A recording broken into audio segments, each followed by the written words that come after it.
Okay, suicide prevention, take one, I guess. All right, so my name is Miguel, and I recently retired from the military, from the army actually, where my job, my main job, was managing, taking care of the logistics of behavioral health clinics, and also conduct suicide prevention classes, which I found that to be my passion.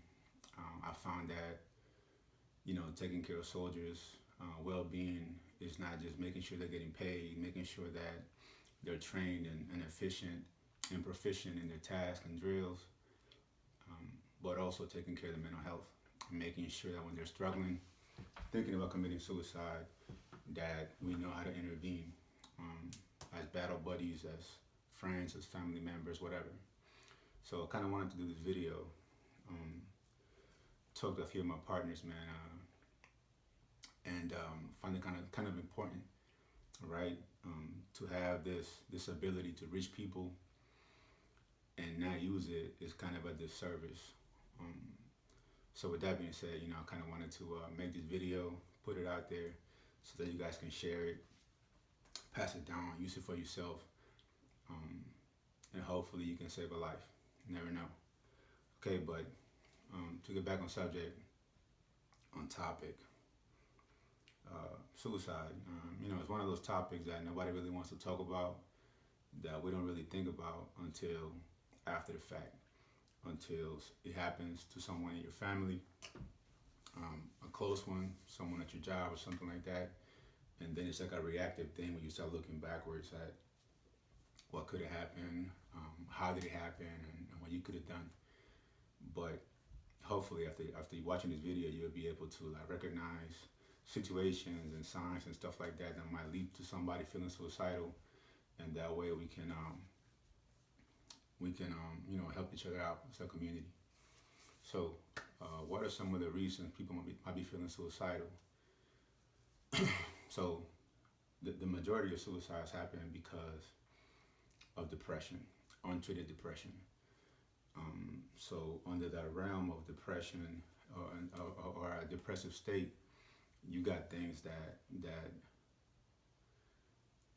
can make somebody feel so overwhelmed, so sad, so depressed, so deep in a hole, that can make them, that can take them to that dark place. One of those things is finances, having money issues. It's a big one when it comes to people feeling suicidal. And an example I like to use is, to say, for example, when my wife and I had our son Marcos was born prematurely, okay? And, the hospital that the baby was staying in, actually, let me back up a little bit, all right? So when we got married, okay, me and my wife had two cars, right? Two beaters, you know what I'm saying? I got 2001 Pontiac Grand Am, and 2002 or 1 Ford Taurus. Nothing fancy, nothing flashy, but paid off, right? Paid off, key word. And we got married, my wife was like, well, she had two kids, I had two kids, and she felt like we needed a bigger vehicle. She liked trucks or whatnot, so, I'm like, we can fit everybody in one car. I said, I'm Dominican, we can put 35 people in a Civic if you let me, and it's no big deal, But, happy wife, happy life, so ended up getting a Ford Expedition. All right, so, it was nice, what I'm saying? I'm 6'7", I'm a big guy, so going from a Taurus to a truck, it was nice, it was a good feeling, what I'm saying? A leg room there, you're sitting above everybody else and stuff like that, And, they give you the car at the dealership filled up. So about a week later, when you make that first stop at the gas station, you know what I mean? And you see those numbers keep on going up and up and up, and stopping about 10 cents short of $100, it can make you feel some type of way, And that's what it was for me. I was like, shit, damn, $100, what the hell, man, what I'm doing with this? Let's now fast forward again to the part where, we get pregnant because my wife is like, we need to have a baby to, bring the family together, the kids and all that. It's kind of gonna be like a knot, tie us up and all that, blah, blah, blah. I'm like, I don't know about that. But again, happy wife, happy life, right? So we end up getting pregnant with our son Marcos, and normal pregnancy or whatnot. Good days, bad days for her. A lot of patience for me, and nothing. But about 6 weeks into the pregnancy, 6 months into the pregnancy, her umbilical, the little bubble where the baby's at, it ruptured. So it started leaking water or umbilical fluid. And they ended up putting her in bed rest in Bethesda. It's a hospital that's kind of far from where we live, about 40 miles in DC traffic, DMV traffic, which if you know, man, it's crazy. All right. But she ends up getting there. At the same time that she's on bed rest, I'm going through major changes in my own unit, in my own hospital. So we're going from a small hospital to a big medical center. And I'm in charge of my section while my boss is coming in from a different location and all that. So anyway, real busy. I really couldn't take time off to be with my wife during the work day. So what I would do is go back and forth all day in the brand new truck. All right, I want you to keep that in mind. Then my son was born prematurely at 30 weeks and spent 2.5 months in the NICU in Bethesda. 40 miles up the road in DC traffic, stop and go. And I was making 2-3 trips a day in my truck, right? So imagine what the gas bill was like for that. It was crazy. I wasn't suicidal, you know what I mean? But my pockets took a major, major hit. Now, my wife had a decent job. I'm in the Army. I'm a sergeant in the Army, or was at that time. And we were able to still provide for our children. We were able to still, put food on the table, buy them clothes and shoes or whatever they needed, and put gas in that big ass truck we just had. But imagine being a single mom or single dad or a young couple just starting up, not making a lot of money, and having to pick and choose, like, do I put food on the table? Do I buy the kids clothes they need, or do I put gas in the truck? It can be stressful, and financial struggles, not being able to make your mortgage payment, losing a job and losing your means to pay bills and having debt collectors calling you, it can become overwhelming, all right? So financial issues is one of them.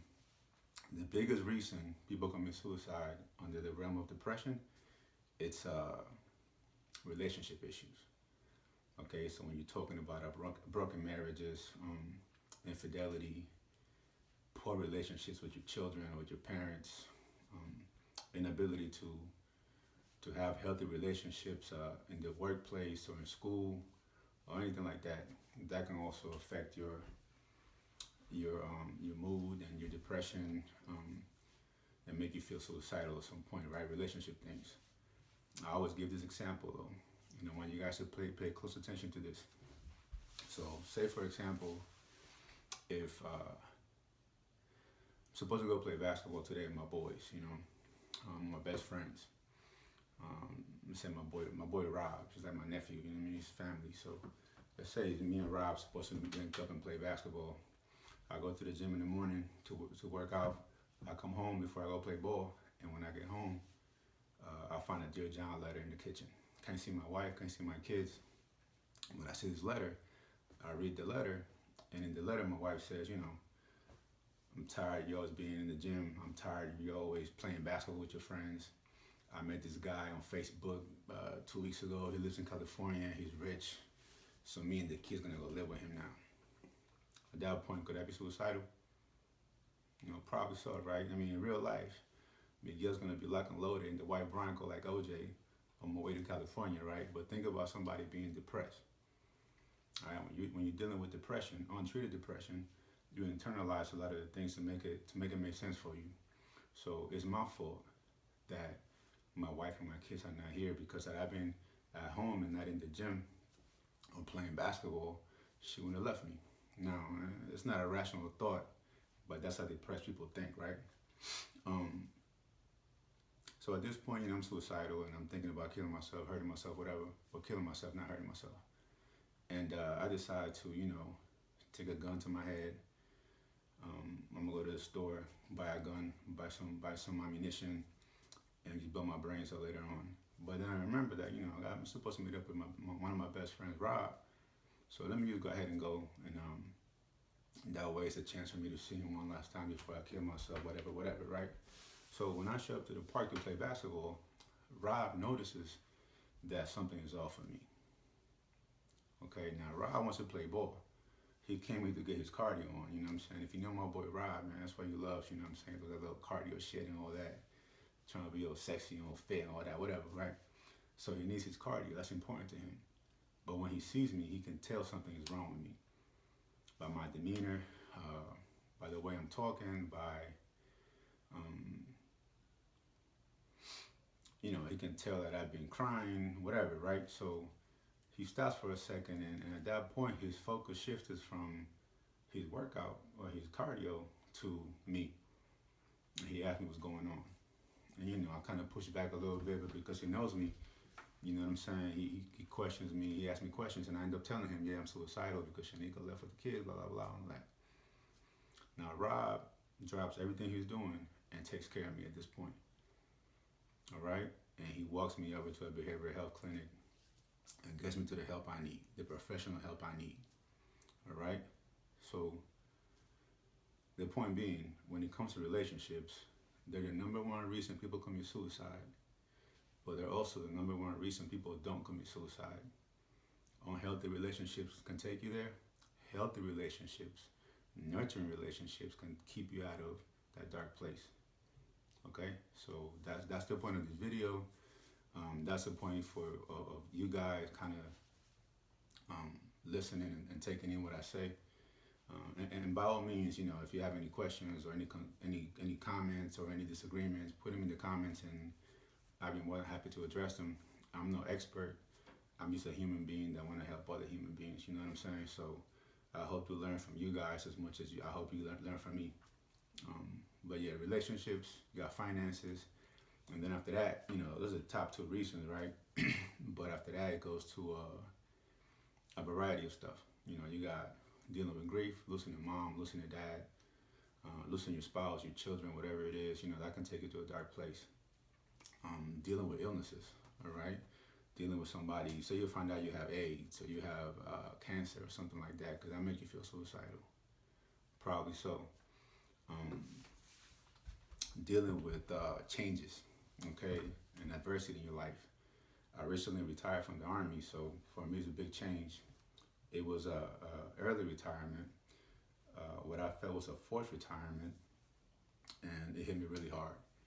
And I've been retired for 4 months now, and the last 4 months have been really difficult for me. Adjusting to going from being a staff sergeant in the Army, taking care of soldiers, taking care of clinics, dealing with issues every day to make my soldiers better leaders and all that stuff, to now being a stay-at-home dad for now. But it's been really difficult, all right, to see my wife go to work every day and I gotta stay home and cook breakfast and shit. It's not my style, right? But I appreciate it and I enjoy spending time with my kids, which is the positive of it.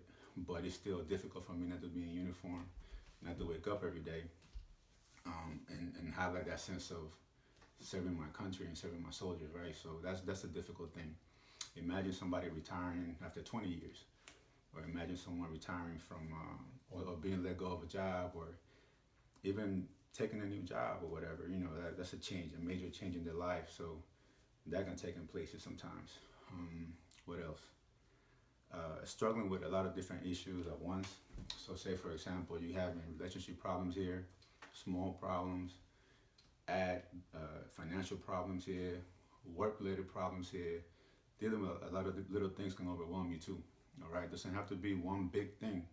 It can also be a bunch of small things kind of coming together to make you feel depressed enough to be suicidal. Now, one quick side note, all right?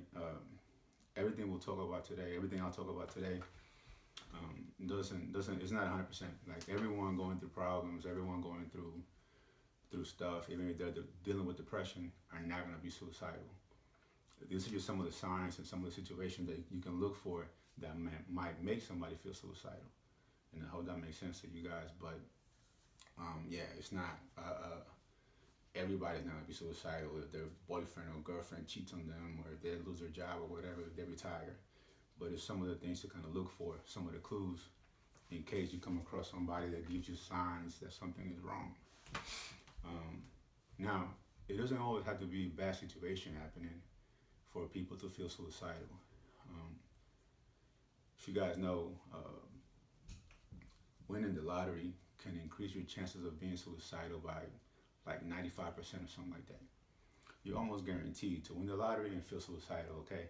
Because, you gotta manage that. Hold on. What's up? What's up? What's wrong? My eye feels like a nut. Okay. Like there's a nut in it. All right, I'm gonna put some vitamins in there in a minute. I'll be out. Okay. Let me finish this real quick, okay? Okay. You all right? Hey, go flush some water on it. Huh? Flush some water. Not here. I'm doing something. All right? Okay. I'll be there in a minute. Yo, we're too deep into this video for me to stop. But that was my kid, man. He's not feeling good. Got a little allergies kicking his butt. But anyways, where was I? I forgot. Oh, the lottery, right? So you win the lottery, and you're dealing with a whole bunch of new tax bracket, new friends, new family members, all that stuff, right? And managing like $10-20 million after you had 2 G's in your account for the last 7 years, it can be overwhelming. And a lot of folks don't know how to do that and end up losing that money. And at that point, you look back and be like, shit, I just lost $10 million and feel suicidal. With that being said, I'm pretty sure that not one person watching this video will pass up on the chance of winning the lottery and putting their families or themselves in a better situation financially, right? You take your chances. Like, I can be depressed and sad in freaking Tahiti, sipping a mojito or whatever on the beach and my feet getting in the sand or whatever, over being depressed here with no money, right? But the point of that is, it doesn't matter what the situation might be. Somebody just got promoted, somebody got a new job making more money, somebody just got married or whatever it is, had a baby, everything is beautiful. If somebody gives you signs that something is off, act on it. Don't make assumptions, all right? Just like with having children, for example. I love my kids, but my life completely changed when you become a parent.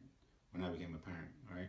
So, you go on somebody's Facebook, or you go on my Facebook even, and you see pictures of my kids. They look lovely, right? They look like little angels and shit, nice smiles, good-looking kids, or all that. You know what I mean? But I don't post pictures when they wake up at 2 in the morning and don't go back to sleep till 4 or 5 a.m.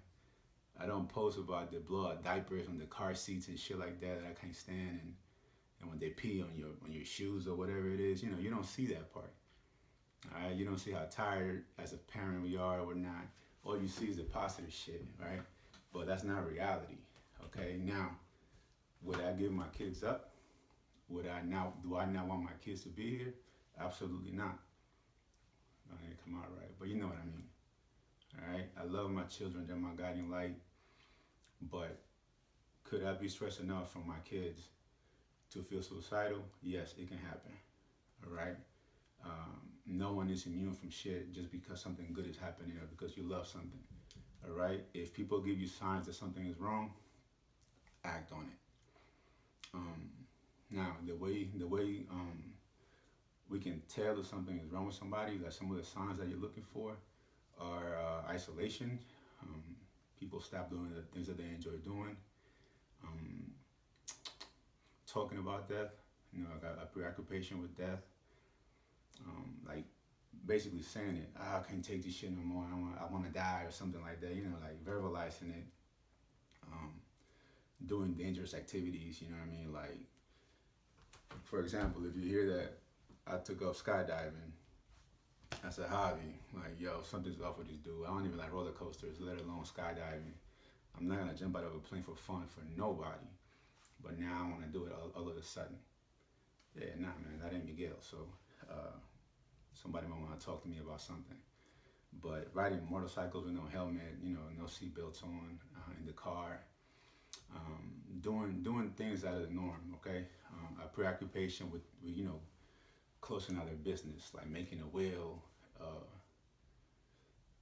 rushing to make a will. You know what I'm saying? Doing things that might not be congruent with what's going on in their life at that moment, or their pattern of behavior that is new to them or new to you from them.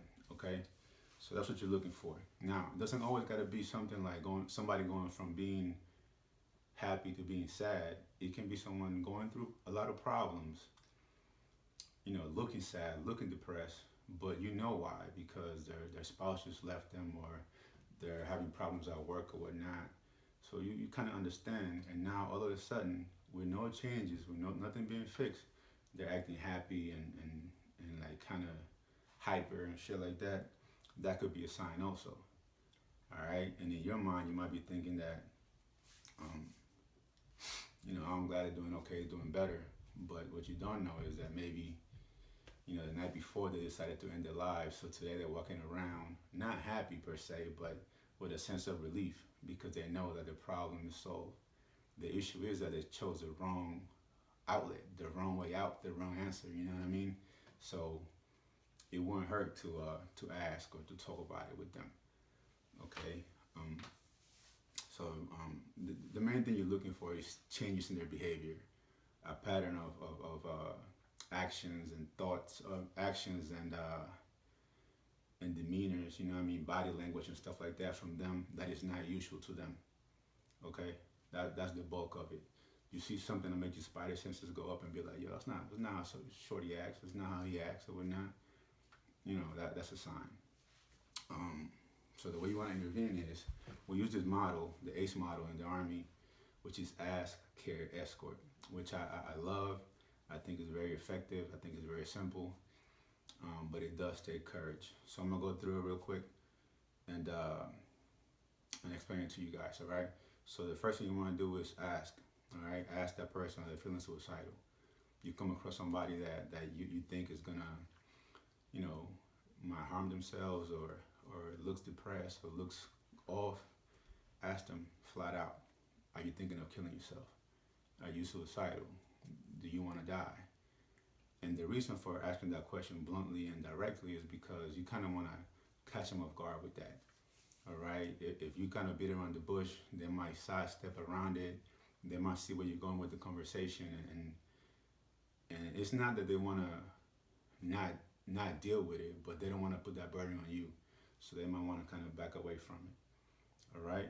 But if you ask a question bluntly, if you ask a question directly, and if that person feels that you're being genuine in your questioning, if that person feels like you're somebody that they can trust, they're gonna tell you. Now you can go to the PX or PX. You can go to no mall or to the gym or whatnot and see people you never met before and ask them that question. A, because you don't know their patterns of behavior, and B, because they don't freaking know you. So why would they tell you anything? But remember that you're asking this question to somebody you know. And you're asking this question for a reason, right? You saw a change in their behavior, so you want to know what's up. All right? So have the courage to ask a question. 90% of the time, they're going to tell you, trust me. Okay? A person that's suicidal is not embracing death for the most part. A person that's suicidal is in so much pain, in so much anguish, are going through so much that they're willing to die. They're willing to kill themselves to make the pain go away. And you have to understand the difference in that. All right? With that being said, there are people that, no matter what we do, no matter what we tell them, no matter how much help we want to give them, no matter how much professional help they get, they're still going to do it. All right? They're still going to hide it. There are folks that can hide the depression, very well. And some people you can't help. some people are gonna lie to you, look at you, and make you feel like you talking crazy to them or something, whatever. But it's our job as human beings to, if we see a sign, to ask a question, understanding that we cannot help the whole world. All right. Uh, the hope is that you catch that person at a time where they want help still. Okay. And if you do, they're gonna tell you. All right. They're gonna let you know they're suicidal. So you gotta have the faith in your question, and you gotta have the courage to ask the question. Don't worry about what they'll think of you. Don't worry, they're gonna think that a lot of times people say, well, why would they tell me they're suicidal? I mean, that'd be stupid. But again, remember that it's not embracing death. They just want their pain to go away, and they have no idea how to do it. So when you ask a question, you're somebody that seems to care about it. So they're gonna let you know so that you can probably help them or whatever. So ask a question, okay? After you ask a question, you go to the second part, which is the C of the ACE model, which is care for your buddy, care for your friend, for your family member, coworker. In caring for your buddy, I always say, treat it like CPR at an accident scene. Say you're in the highway and you see a car, car crash against a pole or something, and you see a body right there, laying motionless next to the car. Okay? The first thing you're gonna do is what? You're gonna stop. All right? Assess the scene. Make sure the scene is safe for you. All right? Approach the body. Make sure the scene is safe for them. If it's not, or the car's in flames or whatnot, let me pull the body out. Pull the body to the side somewhere that is not gonna catch flames. Right? So that's the first thing you want to do when you're dealing with somebody that's suicidal. All right? Make sure that you're in a safe place. If you're in a car and they're driving, ask them to pull over and get out of the car. If you're driving, just pull over. If you're in a kitchen around knives and stuff like that, pull them onto the living room or to the porch or whatever. If you know they have guns, try to keep them away from whatever the guns are. Okay. You also wanna maintain, like, giving the personal space, but also stay close to them to where you can touch them. Okay, because you're gonna have a very emotional conversation with them right now, and they're somewhat unstable, right? Emotionally unstable. So there's no telling how they're gonna react to a thought that comes to mind, to a question that you might ask, to whatever, right, in the conversation. So you want to be close enough to them, not so you can like grab them and like restrain them and tackle them to the ground so they'll go grab the gun or the knife or whatever, jump out the window, but because you want to make sure that you can touch them, right? A lot of times that physical touch can bring somebody back from that dark place. Hey, grab them by the shoulders, face, depending on your relationship with them. Grab him, look him in the eye and say, yo, I know this is a lot right now, but I'm here. Just talk to me for a little bit. All right, that physical touch goes a long way, okay? So again, respect their space where they're talking to you, but also stay close enough that you can touch them. Worst case scenario, man, they go for that knife or that gun, yeah, tackle their ass, knock him out, whatever you gotta do, all right? But the hope is that by you providing that physical touch, they'll come back to it. Listen to them, all right? Put the phones down. Don't worry about your watch. Don't worry about the time. If you gotta go to work, don't worry about that. Just focus on them right now, all right? Think back to the accident scene. At this point, you finally see the body. They're unresponsive. They're not breathing. So you start doing CPR, right? This is what you're doing right now for that person. You're doing CPR for them. And when you're doing CPR, man, you can't just be looking at your watch or checking your Facebook status and do CPR with one hand. Nah, your undivided attention goes to that person on the floor, on the ground, right? It's the same concept here. So give them your undivided attention, engage them in conversation, but let them do the talking. Let them get it out, all right? Somebody that's suicidal and they tell you, it's kind of like a soda can being shaken up and you just popped it open. So they're gonna have a lot to say, hopefully. Let them talk, let them vent, all right? Don't undermine what they're saying by trying to remind them of positive things and other shit in their lives, because at that moment, that's their focus, all right? So don't undermine that, all right? Be non-judgmental, okay? A lot of times the things that made them suicidal are not gonna make sense to you, okay? And they don't have to. right? If somebody told you that they're suicidal because their girlfriend didn't call them, if you see somebody that's suicidal because because it's raining today or whatever, it might not make sense to you. I always tell people, sorry about that. I always tell people, I'm from Cleveland, Ohio, so in 2010 when LeBron left Cleveland and took his talents to South Beach, man, I was crushed, man. You know what I mean? And every time I tell somebody that, they laugh at me. All right? If I told you I was suicidal because LeBron left Cleveland, you laugh at me probably. And how would that make me feel when you laugh at my issue? No matter how silly it is to you, it's very real to me. And the moment you laugh at me, there's a disconnect there. And now I'm going to stop talking. So don't undermine what they're saying. Don't make fun of it. Understand this much. Whatever that person is going through at that moment is so impactful, it's so painful for them that they want to take their lives. They're willing to die, kill themselves to make the pain go away. If you can understand that much, you can help them. But be non-judgmental, all right? And don't play therapist, all right? Don't try to fix their problems for them.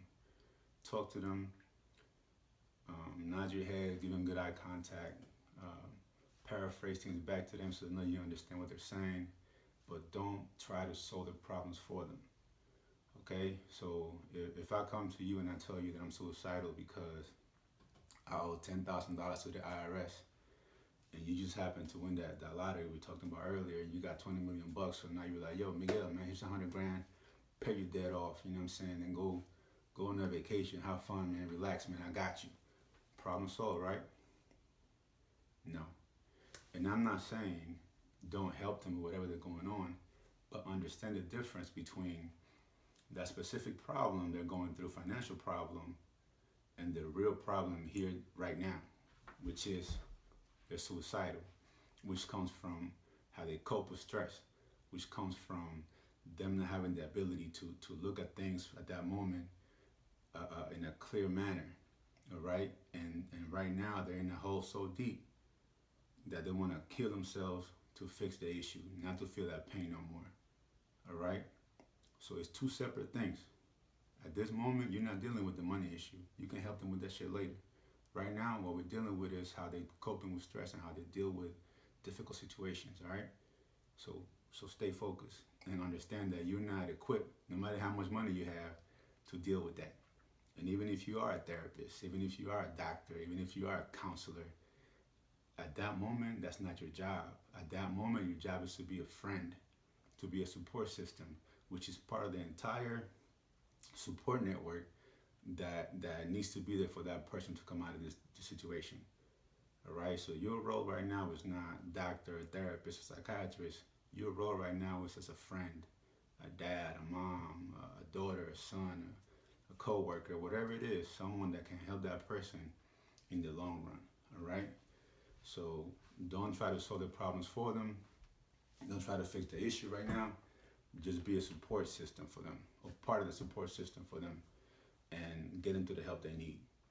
Okay, so the hope is that they'll walk with you to behavioral health, mental health clinic, ER, a chaplain, a priest, or whatever, who, are people, there are folks out there that are very deep into religion, and that can be their way out.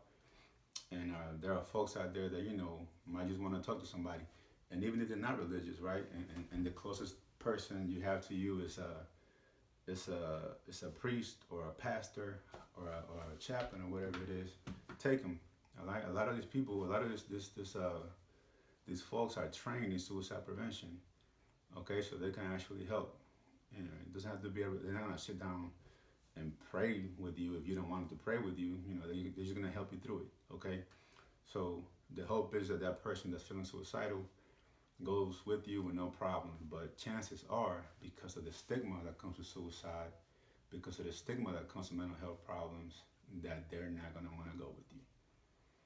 All right, that they're gonna refuse to go and say, nah, man, I just put my heart out to you, man. I'm feeling so much better now, and they do feel better after talking to you, and you they found somebody that listens and cares about them, so they feel better right now. Okay, but the problem is that CPR, right? You're doing CPR, all right? And you look at them and they look better. What happens if you stop doing CPR before the paramedics arrive? Because to you, they look better. They can die, right? No matter how they look, you still pump that chest until the paramedics come. And it's the same concept here. You have to take them to get the help they need. Okay? So walk with them, take them to behavioral health, take them to the ER, take them to a clinic. If they're military, because you know my military people, you know, call the chain of command if you have to, call the MPs or whatever, but take them to get the help they need. If they refuse, you know, you gotta make another difficult decision here, and you gotta call 911, or you gotta call, you know, if you're in a military installation, call the MPs to come pick them up, call the supervisor to come pick them up, whoever.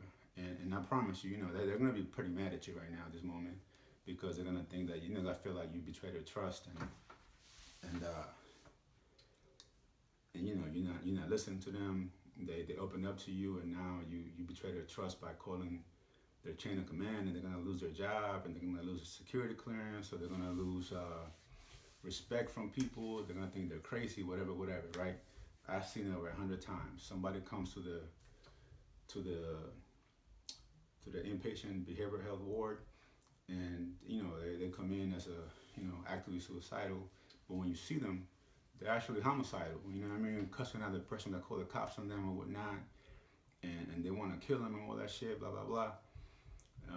You know, after 3 or 4 weeks, man, after a couple of group sessions and individual counseling and therapy sessions, and they stabilize, and maybe 6 weeks, maybe 2 months, whatever, and they're ready to be discharged and go to outpatient care.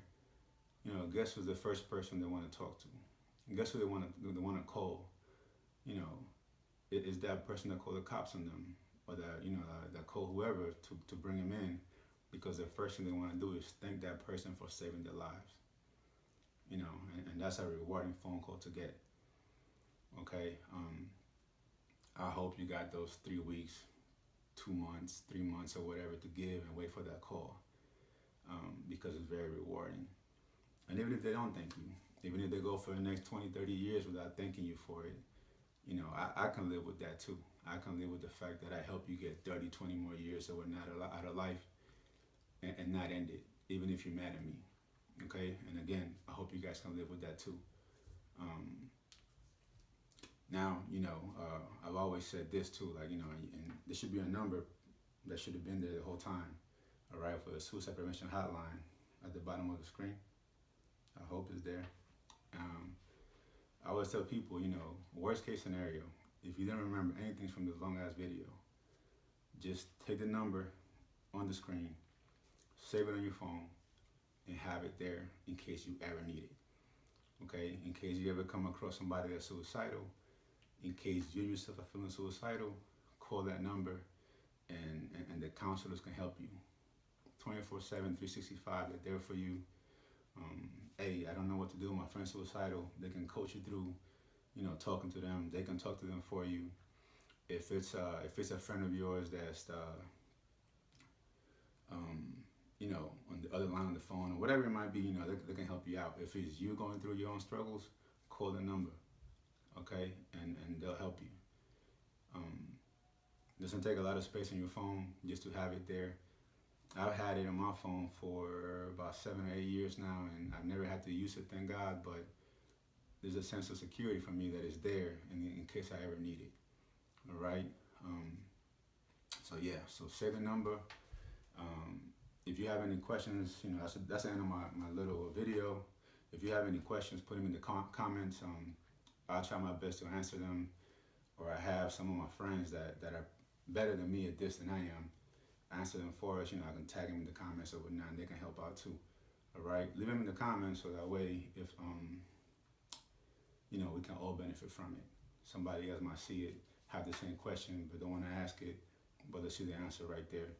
If it's something private, if it's something that maybe you need some assistance with, that you don't want to share in the public, feel free to message me. I'll reply back. You know, I'll talk to you. Sorry, I'll talk to you privately and fix the issue, whatever it might be. Okay. I hope this video was helpful for you guys. Again, it doesn't really matter how you feel about suicide, if it's a selfish act or not, if it's something that you can't help or not. When a suicide happens, it affects an entire community, entire families. And as human beings, we kind of have a obligation to take care of one another. I think the world's a better place when we have that outlook in life where it's our job to help people. Because I know when we struggle with our own shit, it feels good when you know somebody gives a fuck about you, somebody cares about you. Okay. Hope this video was helpful. I know it's kind of long, but if you have the time to look at it or whatnot, I appreciate it. Share it, pass it on, pass it down. I try to do a little updates here and there and make more clips to help people and to open up discussion about mental health and break that stigma down. But yeah, thank you guys for watching. Later.